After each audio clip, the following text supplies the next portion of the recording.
To keep this in canon with my other Christopher Nolan reviews, here's a re-review of Inception. Making this movie was Nolan's reward for making a billion-dollar superhero movie. He was able to make Inception with all the support of Warner Brothers behind him. To keep with Nolan's love for psychological exploration, the movie is all about a world where people can enter the dreams of others, infiltrating their minds for information. And I certainly think that naming the main character Cobb is a reference to Nolan's first feature film.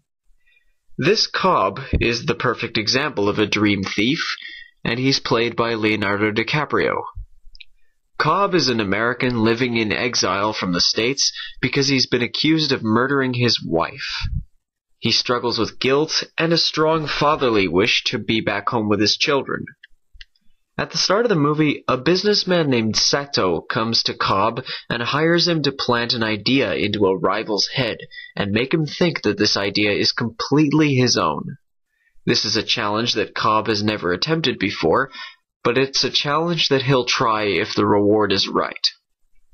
The reward being that he'll get the charges against him dropped and he'll finally be able to go home and see his children again.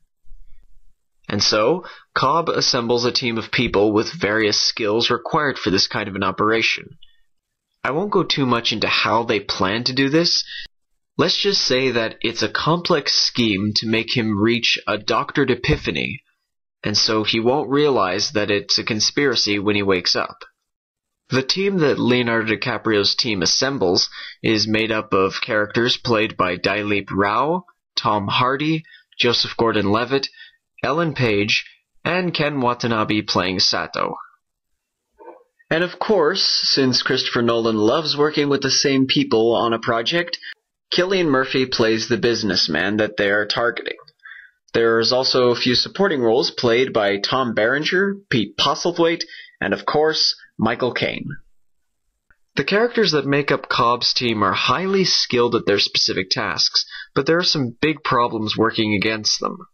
First of all, Cillian Murphy's young businessman has been taught to close his mind against such dream thieves, so it will take quite an effort to convince him. But even more serious, Cobb is haunted out of guilt by his dead wife, who actively works against him and tries to sabotage any project he works on. Played by Marion Cotillard, Cobb's wife is appropriately named Moll, and the story behind her death is eventually revealed by Cobb as the story goes on. Inception, probably more so than Nolan's previous movies, is completely plot-driven. Things must happen for the plot to make sense, sometimes at the expense of the movie's own logic. One such example is the case of death.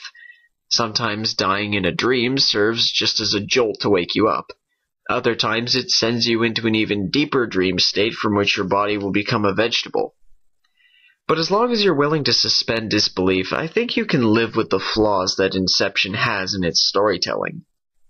Inception is a movie that rides that fine line between a creative thriller and a blockbuster flick. The marketing for the film was very hush-hush about the details, so that even after watching the teasers, I had almost no idea about what the movie was about. And I sometimes think that that is the best way to go into a movie.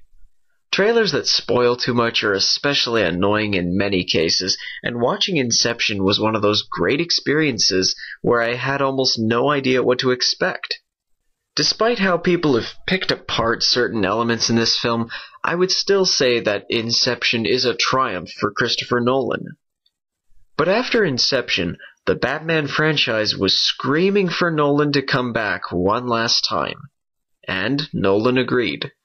This will lead to my reviewing his follow-up to The Dark Knight.